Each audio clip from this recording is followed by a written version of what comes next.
ang ginagawa ng asawa po ninyo at mga anak? Nasa labas po kami kasi bago ako umalis po ma'am, naglalambingan na tayo.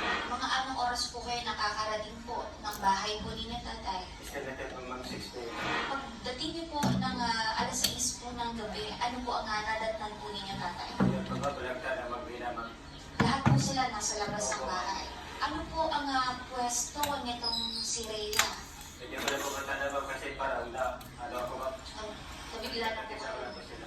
Yung dalawang bata po ba ay nasa kamay po ni Rhea? Hindi po ma'am sa nakita po, distansya pang isa. Pagpasok niyo po sa inyong pong bahay, meron mo bang mga nagalaw na mga gamit po ninyo? Yes po ma'am. Pero kasama na po yung tanod saka konsyal po ma'am. Na yung mga damit sa loob ng bahay namin ma'am, kalat na po. May nawala po ba kayong gamit? Eh ma'am, yung wallet namin na yung pagbabang wallet na sa palig na po ma'am. Tapos yung nag-cure na wallet, hindi ko po nakita. May laman po ba yung wallet? Hindi ko po alam ma'am kasi ang asawa ko lang pang umahawak ng dalang. Dati po kasi binakawa na kami dyan, yung lahat ng alkansya ko nawala. Ilang taon na po ba kayong nagsasama ni Rhea?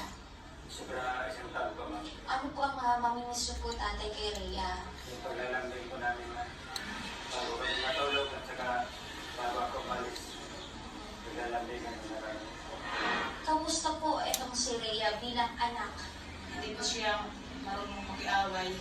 Nung bata pa siya at hanggang naglaki po siya kasi mahalaga po siya sa akin at naglalambingan po kami hanggang ngayon. Pagkatapos ngayon, nalaman ko na lang siya ganyan po ang buhay niya. Sa ngayon, sasabihin ko suspect, kung nasya man siya nagtago, sana sumurinder na po siya. At sana mabigyan ng sustisya yung mga ginawa mo sa anak ko at dalawang apo ko.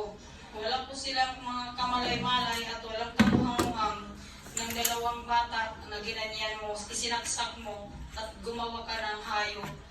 Sana matulungan yung tatlong bangkay sa ngayon at bigyan sila ng justisya, marangal pa at katibayan sa kanilang buhay. Sino man po sa kanila dapat maparusahan. Ate ko, kung ano man ang nangyari sa iyo, dapat mabigyan ka ang bawa sa iyo ng justisya. Sana po, kung sino man ang gumawa sa pamilya ko, ilumutan ka na. Kasi hahanap at harating natin rin ng otoridad.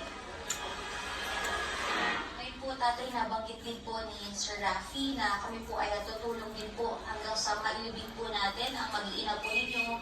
Kami na po bahala po